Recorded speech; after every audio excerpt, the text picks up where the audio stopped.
성도 여러분, 안녕하셨습니까? 우리 장로님께서 주중에 저한테 문자를 보내셔서 이번 안식일 특창을 준비하셔야 되는데 어떤 걸 했으면 좋겠느냐고 저한테 질문을 해주셨는데, 제가 가지고 있는 개인적인 소망이라고 그럴까요? 바람이라고 그럴까요? 제가 잘 이루지 못한 것 중에 하나가 무엇이냐면 악기를 잘 다루는 것입니다. 근데 악기를 제가 너무 좋아하는데, 그래서 제가 홍콩에서 목회를 할 때 악기를 되게 많이 샀어요.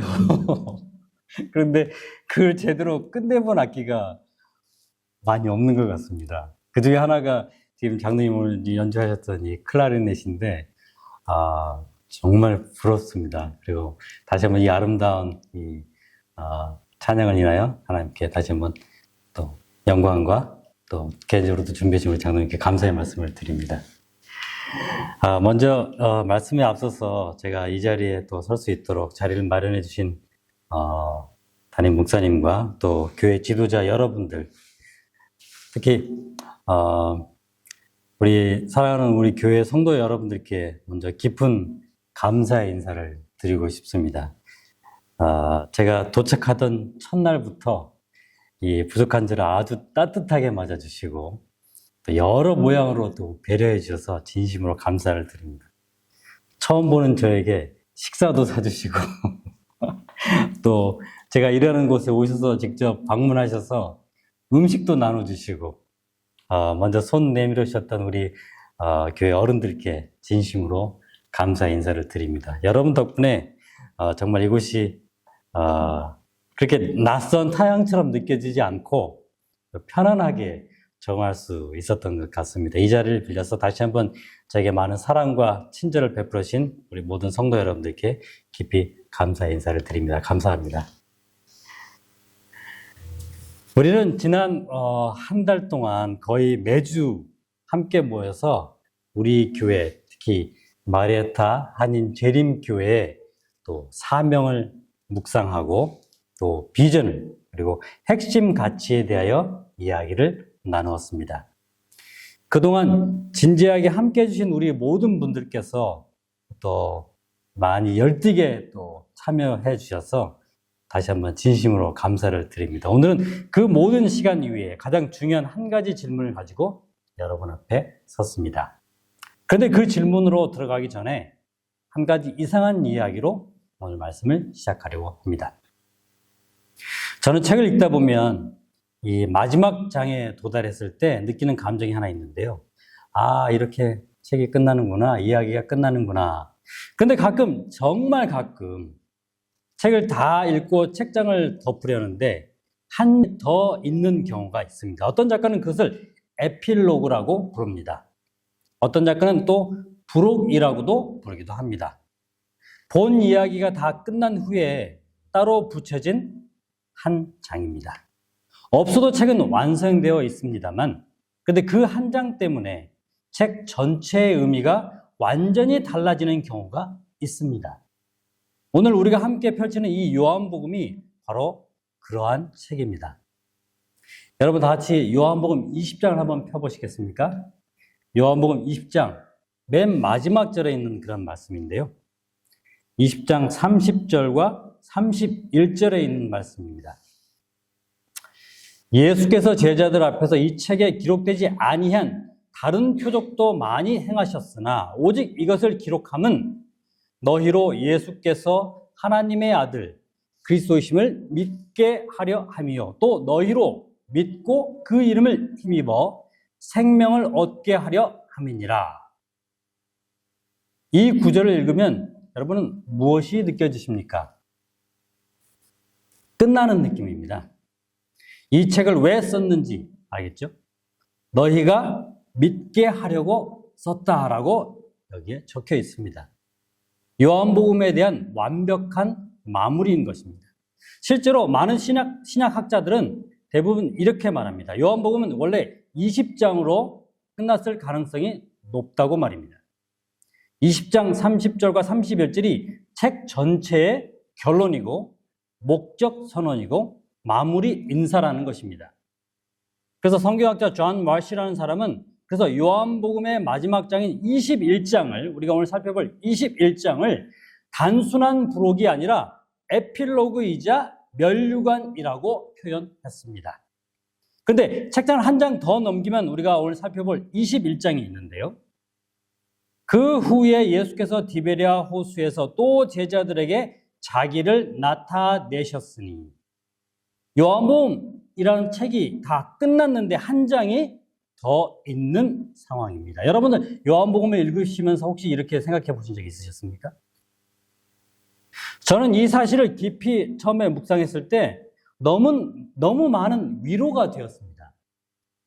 만약 요한복음이 정말 20장에서 끝났다면 여러분이 알고 있는 베드로는 존재하지 않았습니다.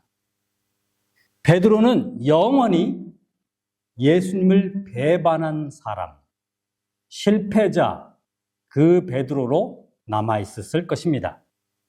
예수님을 3번 부인하고 도망친 베드로, 달기 울 때 통곡하며 떠난 베드로, 마지막으로 우리가 본 그 베드로는 빈 무덤 앞에 아마 흐느끼며 서 있었을 것입니다. 그리고 우리가 알고 있는 사도행전이라는 이 어마어마한 책도 아마 시작되지 못했을지 모릅니다. 왜냐하면 사도행전 2장에서 오순절날 일어난 3,000명이 회심하는 그 사건, 그 베드로가 바로 21장에서 회복된 베드로이기 때문입니다. 부록이 본문이 되고 마지막 한 장이 모든 것을 바꾸어 놓은 그러한 것입니다. 오늘 본문에서 예수님이 베드로에게 던지신 질문, 내가 나를 사랑하느냐?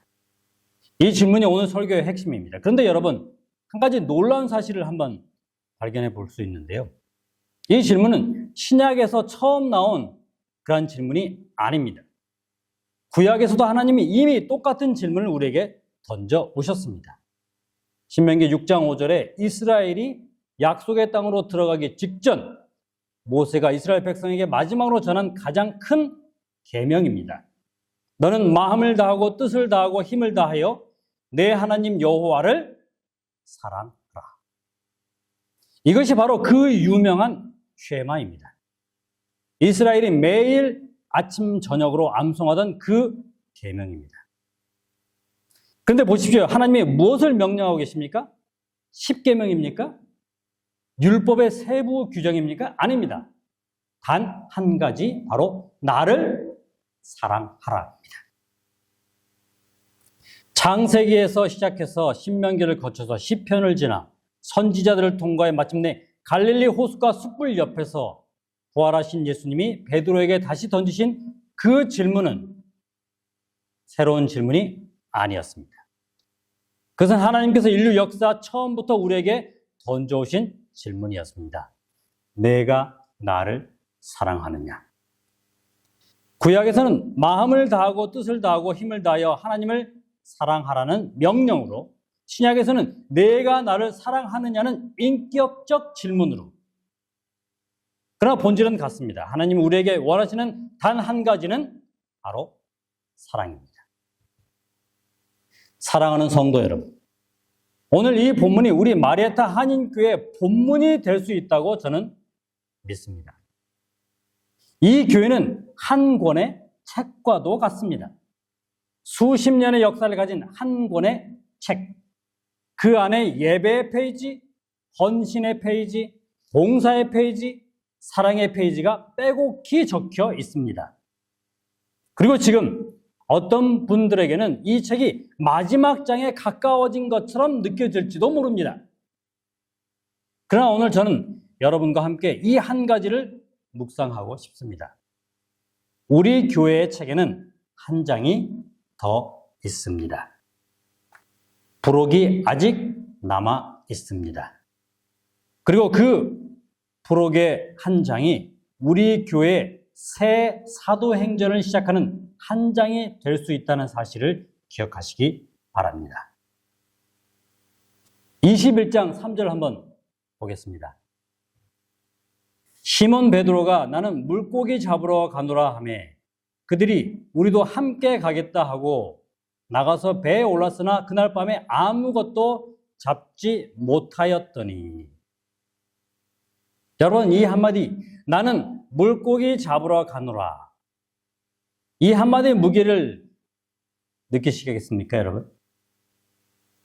베드로가 누구입니까? 예수님께서 직접 부르신 첫 번째 제자입니다. 3년 동안 예수님 바로 옆에서 모든 것을 보고 들은 사람입니다. 변화산에서 영광스러운 예수님을 직접 본 사람입니다. 저는 그리스도시요 살아계신 하나님의 아들이십니다 라고 가장 먼저 고백한 사람입니다. 비록 모든 사람이 주를 버릴지라도 나는 결코 버리지 않겠습니다 라고 아주 큰 소리를 쳤던 그런 사람입니다. 그런 베드로가 부활하신 예수님을 2번이나 만난 그 베드로가 무엇이라고 말합니까? 나는 물고기 잡으러 가노라. 학자들은 이 짧은 헬라어 표현 안에 깊은 뜻이 담겨 있다고 말합니다. 단순히 오늘 한번 낚시나 해볼까가 아닙니다. 나는 다시 업으로 돌아간다는 의미입니다. 본업으로 돌아간다는 것입니다. 부르심 이전의 자리로 돌아가는 것입니다.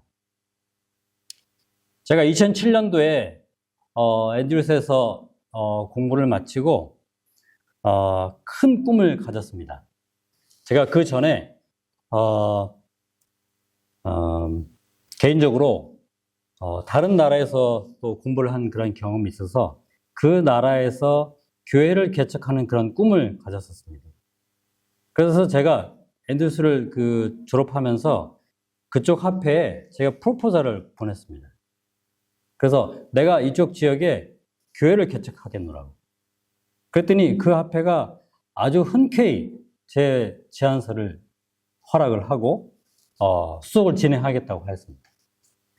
그 당시 때 공부를 마쳤기 때문에 많은 신학생들이, 당시 신학생들이나 또 목회자들이 미국에 남아서 목회를 하려고 계획을 많이 했었습니다. 이미 여러분들께서도 많이 아시겠지만 저도 개인적으로 미국에 많은 친분 있는 분들이 계시고 또 개인적으로 또 제 가족도 있었기 때문에 주변에서 많이 그냥 미국에서 남아서 목회를 하지 왜 이렇게 힘들게 교회를 개척하러 먼 다른 나라까지 가려고 하느냐. 그래서 제가 그랬습니다. 그때만 하더라도 제가 마음에 아주 믿음이 활활 불타올랐던 것 같아요. 제 아들이 그때 2살이었는데요. 나는 나에게 있어서 하나님과 내가 약속하기를 가장 먼저 나에게 콜이 오는 곳에 조건을 따지지 않고 내가 예스 하고 하겠다고 하나님께 약속했습니다. 그래서 내가 그쪽으로 가려고 계획합니다 라고 했습니다.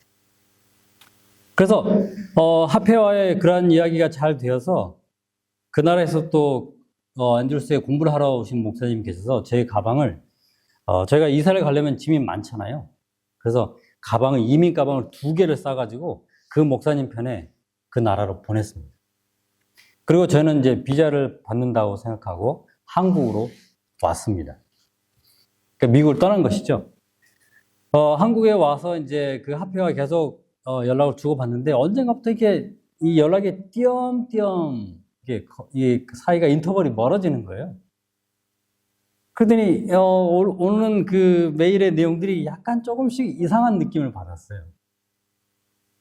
그래도 저는 이제 아직까지 믿음이 살아있어서 하나님 제가 끝까지 견디겠습니다 이렇게 하고, 근데 저희가 아마 한 3개월 정도를 이메일을 주고받다가 갑자기 그쪽 합회에서 미안하지만 우리 합회 사정상 이 프로젝트를 더 이상 진행하지 못하게 되었다. 그러니 미안하지만 이 프로젝트는 다음으로 미루도록 하자라고 저한테 마지막 이메일이 왔습니다. 제가 그 이메일을 받은 다음에 얼마나 마음 가운데 힘들었는지 잘 모릅니다. 마치 어떤 느낌이었느냐면 제가 그 프로포즈를 냈던 데가 영국의 런던 합회였습니다. 한국에서 비행기를 타고 가다가 영국으로 가다가 이 중간 어느 한 바닷가 이 대서양인가 어딘가를 지나가다가 갑자기 중간에 이 비행기가 멈춰서 가지고 갑자기 뚝 떨어지는 그런 느낌이었어요. 당시 때만 하더라도 30대 가장으로서 어린아이 2~3살짜리 아들이 있었고, 배운 것은 신학밖에 배운 게 없고, 오직 이 한 길만 가겠다라고 하나님께 약속을 하고, 이렇게 모든 것을, 모든 기회와 모든 것들을 다 포기하고, 이렇게 왔는데, 하나님이 저를 이렇게 가다가 이렇게 뚝 떨어뜨려 버리는 느낌이었어요. 여기 베드로와 같은 똑같은 그러한 경험은 아니었지만, 제가 그 경험을 하면서 한동안 제가, 시험에 빠졌습니다, 사실. 이 베드로가, 나 다시 돌아갈래. 나 다시 물고기 잡으러 갈 거야, 이제. 예수님도 떠나고, 마치 약간 그런 비슷한 느낌이었어요. 나 이제, 이 목회라고 하는 것을 그냥 이제 완전히 접어야 되나? 그렇게 약간 마음 가운데 방황을 하고 있는데, 제가 어렸을 때부터 알고, 지내던 어떤 장로님이 저에게 전화를 하셨어요. 저희 아버지가 개인적으로 한국에서 제 어렸을 때, 안식일, 이 신앙 하나만을 위해서, 여러분도 다 그러셨습니다만, 모든 그러한 좋은 조건의 자리와 모든 것들을 다 포기하시고, 다 마다하시고, 나는 무조건 안식일을 내 생명처럼 지켜야겠다고 하시고, 연탄 장사를 하셨습니다. 그래서 저는 초등학교 때부터 저희 아버지 어머니가 얼굴에 검은 연탄을 묻히고 일을 하시고 안식일 날은 깨끗하게 목욕하시고 교회 가시던 모습을 저는 기억합니다. 가끔씩 방학 때가 되면 저희 아버지가 초등학생밖에 안 된 저를 부르셔가지고 인생 공부해야 된다고 저도 데리고 다니셨어요. 사실 얼마나 싫었는지 모릅니다. 초등학교, 중학교, 심지어 대학 때까지. 그래서 저에게는 저희 부모님이 이 안식일 신앙을 어떻게 지켜왔는지를 보고 자라왔고, 제 아내는, 목사의 딸이기 때문에 저의 평신도 가정의 이 신앙의 삶을 그렇게 잘 이해하지는 못해요, 사실. 근데, 저희 아버지와 같이 그렇게 평신도의 삶을 사시던 그 장로님께서 저한테 전화를 하셨어요. 교성아, 네가 지금 힘들다는 얘기를 나도 들었다. 그런데 지금 너나 내 아버지나 나나 이 재림교회, 이 안식일교회를 위해서 평생 어떻게 살아왔는지 네가 옆에서 지켜보지 않았느냐. 이 교회는 미안한 얘기지만 목사의 자녀들이 지킬 수 없다. 이 교회는 평신도의 자녀들이 지켜야 된다. 이 평신도의 자녀들이 그 아버지, 어머니가 이 재림 신앙을 위해서 어떻게 직장 현장에서 구박을 받아가면서 손가락질을 받아가면서 모든 것을 포기하고 이 안식을 지키려고 살았는지 너는 직접 보지 않았느냐. 그러니 네가 힘들지 모르겠지만 다시 교회로 돌아오면 좋겠다. 그 전화를 받고 과연 하나님이 나에게 다시 기회를 주실까? 라고 기도하던 중에 저에게 다시 목회의 길이 열렸습니다. 여러분, 이것이 베드로만의 이야기가 아닙니다. 또한 저만의 이야기도 아닙니다. 이것은 우리 모두의 이야기입니다. 우리도 그렇지 않습니까? 큰 은혜를 받았다가도 시간이 지나면 다시 본업으로 돌아갑니다. 아주 뜨거운 헌신을 했다가도 어느새 다시 옛자리로 슬그머니 돌아가 있습니다. 부흥에서 눈물을 흘리면서 이제는 다르게 살겠습니다라고 결심했다가도 우리가 지난주에 동남부 야행을 해서 여러분들 큰 결심을 하고 오셨죠? 네? 이제 돌아가서 더 큰 나에게 다가오시는 그 하나님을 내가 결코 포기하지 않고 열심히 선교의 정신으로 마리아타 우리 교회를 위해서 내가 헌신하겠노라고 결심하셨죠? 근데 한두 달이 지나면 우리는 또다시 나는 물고기 잡으러 가노라 라고 하지 않습니까? 교회도 마찬가지입니다. 처음 교회를 세웠을 때 그 뜨거움, 처음 이 동네의 영혼을 구원하자라고 결심했던 그 비전, 처음 무릎 꿇고 주님 이곳에 부흥을 주십시오 부르짖었던 그 기도. 그런데 시간이 흐르면서 교회는 자기도 모르게 본업으로 돌아갑니다. 예배만 드리고 신교만 나누고 점심 파틀락만 하고 아주 익숙한 자리에서 익숙한 사람들과 익숙한 일들만 반복합니다. 처음에 부르심은 어느새 잊혀집니다. 그런데 여러분, 한 가지 위로가 되는 그런 말씀이 있는데요. 예수님 바로 옆에서 3년을 지낸 베드로조차도 그러했습니다. 예수님의 손을 직접 잡아본 베드로조차도, 부활하신 예수님을 2번이나 만난 베드로조차도 결국은 본업으로 돌아갔습니다. 그렇다면 우리는 어떻습니까? 우리는 예수님을 직접 본 적이 있습니까? 없습니다. 우리는 예수님의 손을 잡아본 적이 없습니다. 우리는 2000년이라는 시간이 지난 후의 사람들입니다.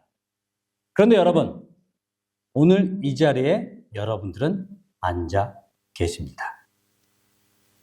이 얼마나 기적 같은 일입니까? 그리고 여러분들은 그 보지도 못한 예수님을 사랑한다고 고백하십니다. 정말 대단한 일입니다. 옛날 옛적 우리 어르신들이 상대방을 알지도 못하고 결혼하고 살았던 시절이 생각납니다. 여기 앉아 계신 분들은 그러신 분들이 없으시죠? 다 상대방을 알고 결혼하셨죠? 전혀 사랑도 느끼지도 못하고 전혀 알지도 못한 그 사람과 결혼하고 살았던 그런 시절 말입니다. 본 성경절의 말씀은 무엇을 의미할까요? 예수님께서 부활하신 후 도마에게 하신 말씀을 기억하십니까? 예수께서 이르시되 너는 나를 본고로 믿느냐? 보지 못하고 믿는 자들은 복되도다 라고 말씀하셨습니다. 여러분들은 복을 받으신 분들입니다. 여러분 그렇게 생각해 보신 적 있어요? 내가 베드로만큼은 아니었는데 내가 베드로처럼 예수님을 배반해 보지는 않았는데 나는 베드로처럼 예수님을 직접 보지도 않고 나는 여전히 이 자리에 앉아있고 예수님을 사랑한다고 고백하고 있다는 거예요. 얼마나 기적 같은 일입니까, 여러분? 베드로가 고기를 잡으러 나갔는데 요한복음 21장 3절에는 그날 밤에 아무것도 잡지 못하였다라고 말씀하고 계십니다. 베드로는 어부의 아들이었습니다. 갈릴리 바다는 그가 아는 곳이었고 그물 던지는 법, 물고기가 모이는 곳, 시간대 그는 전문가였습니다. 그런데 한 마리도 잡지 못했습니다. 이것이 영적인 진리입니다. 한번 예수님의 부르심을 받은 사람은 옛자리로 돌아가도 그 자리가 더 이상 자기 자리가 아닙니다. 한번 그분의 음성을 들은 사람은 옛일을 해도 그 일이 더 이상 만족을 주지 않습니다. 교회도 마찬가지입니다. 한번 영혼 구원의 부르심을 받은 교회는 그 부르심을 떠나서는 어떤 일을 해도 만족이 없습니다. 예수가 없는 우리의 교회는 예배가 있어도 빈 그물이고 모임이 있어도 빈 그물이고 행사가 있어도 빈 그물입니다. 그런데 본문은 어떻게 이어집니까? 날이 새어갈 때 예수께서 바닷가에 서셨으나 제자들이 예수이신 줄 알지 못하는지라. 예수께서 이르시되 얘들아 너희에게 고기가 있느냐? 대답하되 없나이다. 이르시되 그물을 배 오른편에 던지라. 그리하면 잡으리라 하시니 이에 던졌더니 물고기가 많아 그물을 들 수 없더라 라고 기록하고 있습니다. 같은 그물이었습니다. 같은 바다였습니다. 같은 베드로였습니다. 그런데 한마디 차이가 모든 것을 바꾸고 있는 것을 우리는 보고 있습니다. 예수님이 오른편에 던지라 하시는 그 한마디가 모든 것을 바꾸었습니다. 153마리, 정확한 숫자입니다. 요한이 굳이 세어보고 기록한 숫자입니다. 여러분, 이 153이라는 숫자가 차고 넘침의 상징입니다. 그럼 어떤 차고 넘침일까요? 우리는 흔히 차고 넘침이라는 말을 들으면 어떤 것을 떠올립니까? 통장에 숫자가 차고 넘침? 재물이 차고 넘침? 사업의 성공이 차고 넘침? 그러나 153이 말하는 차고 넘침은 그것이 아닙니다. 학자들은 153이라는 숫자에 대해 흥미로운 해석을 내놓는데요. 당시 알려진 모든 종류의 물고기 숫자가 153가지였다고 말합니다. 즉 모든 종류의 사람들을 상징한다는 것입니다.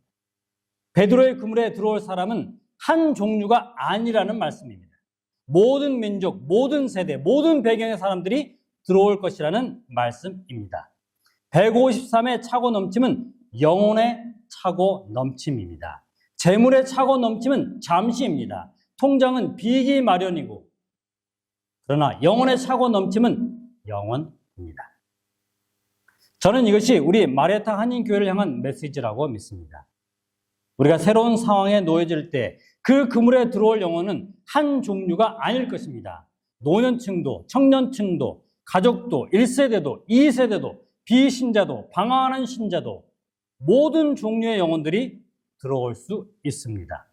단 한 가지 조건만 있습니다. 예수님이 오른편에 던지라 하시는 그 음성을 듣는 것입니다. 여러분, 153이라는 이 숫자는 아주 재미있는 이야기가 있습니다. 특히 한국에, 여러분 여기 보시면 모나미 153 볼펜 혹시 기억하십니까? 예. 까만색 뚜껑, 흰색 몸통, 육각형. 한국에서 학교 다니신 분들은 누구나 손에 쥐어보셨던 그런 볼펜입니다. 모나미는 프랑스어로 나의 친구라는 뜻입니다. 근데 그 볼펜의 이름이 왜 153일까요? 이 회사의 창업자 송삼석 회장은 어느 감리교회 장로였습니다. 독실한 신앙인이었습니다. 1963년 5월 1일 그는 한국 최초의 국산 볼펜을 만들면서 그 볼펜에 이름을 붙여야 했습니다. 공장도 없고 기술도 부족했던 시절이었습니다. 그는 직접 이름을 지었는데 153이라고 지었습니다. 그가 그 이름을 지은 첫 번째 이유는 그의 회고록에 아주 직접 적혀 있는데요. 요한복음 21장에 베드로가 하나님이 지시한 곳에서 153마리의 고기를 잡았으나 그물이 찢어지지 않았다는 그 구절에서 영감을 얻었다. 하나님의 뜻에 순종하면 그만큼 큰 성과를 거둘 수 있다는 의미를 담았다.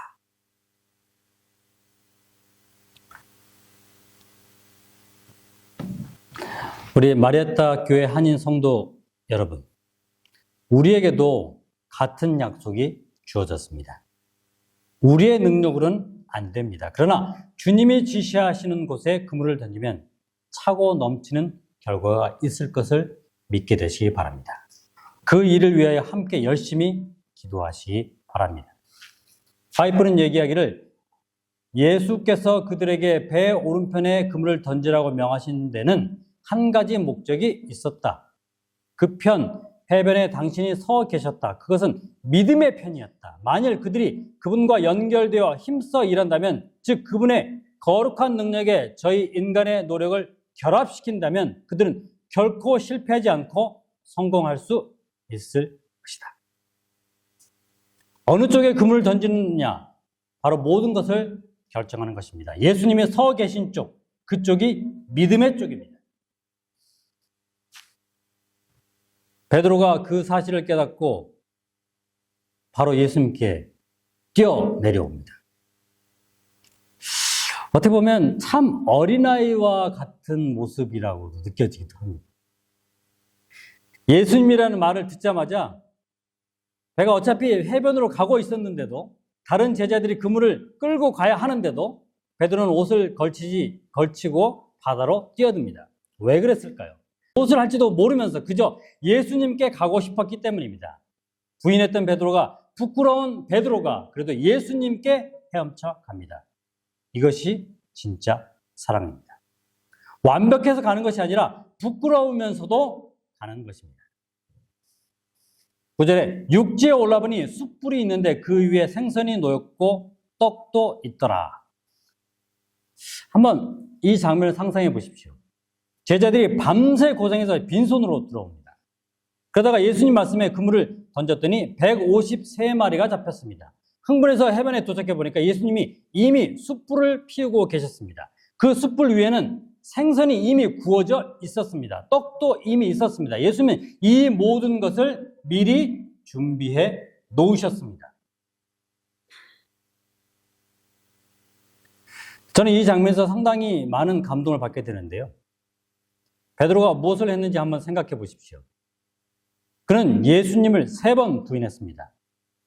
그는 예수님이 가장 외로우셨을 때 도망쳤습니다. 그는 약속을 어겼습니다. 그는 실패자였습니다. 만약 일반적인 인간관계라면 보통 어떻게 될까요? 부인당한 사람은 화가 났을 것입니다. 네가 어떻게 그럴 수가 있느냐 따져 물었을 것입니다. 사과를 요구했을 것입니다. 먼저 무릎을 꿇고 용서를 빌어라 라고 말했을지도 모릅니다. 그러나 예수님은 어떻게 하셨습니까? 베드로가 사과하기 전에 예수님이 먼저 숯불을 피우셨습니다. 베드로가 용서를 빌기 전에 예수님이 먼저 아침을 차리셨습니다. 베드로가 죄송합니다라고 말하기 전에 예수님이 먼저 그를 부르셨습니다. 얘들아 와서 소반을 먹으라. 여러분, 바로 이 모습이 우리의 하나님의 모습입니다.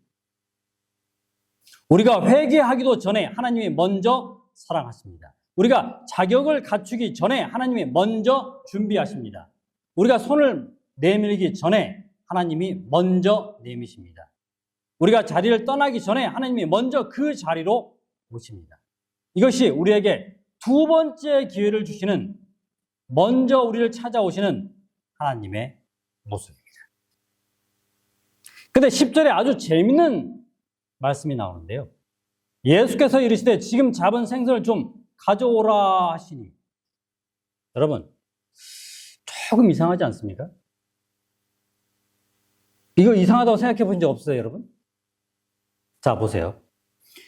예수님께서 제자들이 고기를 잡고 오는 것을 아시고 이미 숯불을 피워서 생선도 준비해 놓으시고 떡도 준비해 놓으셨어요. 그런데 베드로한테 네가 잡은 생선을 더 가져오라고 그래요. 우리 하나님은 전지전능하시고 모든 것을 다 스스로 하실 수 있는 분이시잖아요.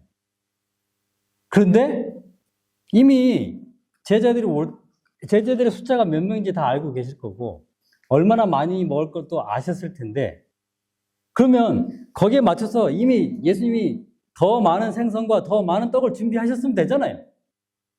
그런데 베드로에게 네가 잡은 생선을 가지고 오너라 라고 말씀하십니다.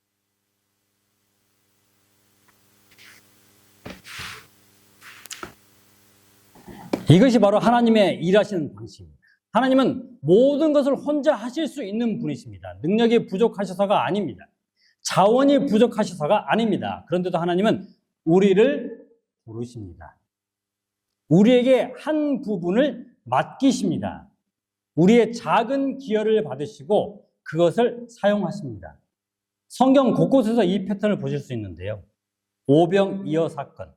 예수님은 5,000명을 먹이실 수 있는 능력이 있으셨습니다. 그런데도 한 어린 소년의 도시락을 받으셨습니다.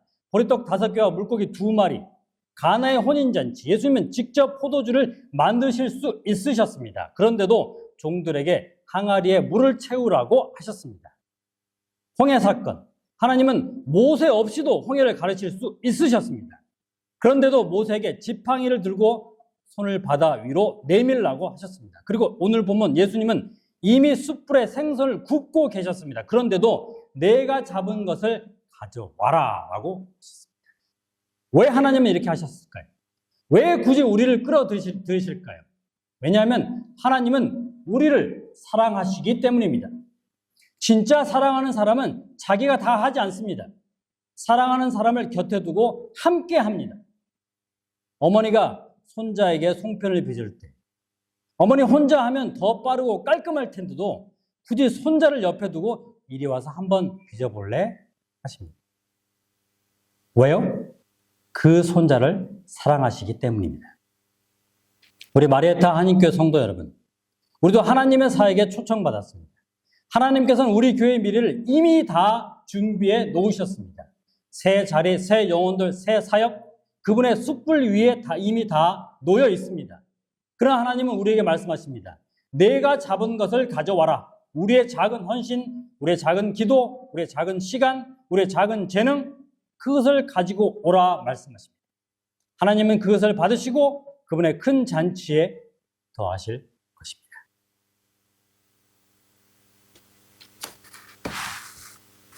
시간이 너무 많이 지나서 제가 말씀을 여기서 준비한 말씀을 다 못 드릴 것 같습니다.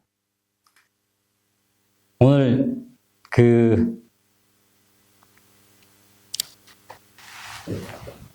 이 마지막에 우리가 읽었던 그 말씀을 다시 한번 생각해 보면서 우리 사랑하는 마리아타 한인교회 성도 여러분, 오늘 우리는 이 한 부록의 장에 나와 있는 그런 내용을 잠깐 살펴보았습니다. 책이 끝났는데도 한 장이 더 있었습니다. 그 한 장 때문에 베드로가 회복이 되었습니다. 그 한 장 때문에 사도행전이 시작되었습니다. 그 한 장 때문에 교회가 세워졌고 복음이 땅끝까지 전해졌습니다. 부록이 본문이 된 것입니다. 저는 오늘 이 본문이 우리 교회의 본문이 될 수 있다고 믿습니다. 어쩌면 어떤 분에게는 다시 한번 말씀드린 것처럼 우리 교회 책이 마지막 장에 가까워진 것처럼 보일지도 모릅니다. 그러나 저는 오늘 분명히 말씀드리고 싶습니다. 우리 교회 책에는 한 장이 더 있습니다. 그 한 장이, 부록의 한 장이 어쩌면 우리 교회의 가장 영광스러운 장이 될 수 있습니다. 새 환경에서, 새 영혼들 가운데, 새 사도행전, 새 마리아타 행전이 기록되길 기도드리며 오늘 말씀을 마치도록 하겠습니다.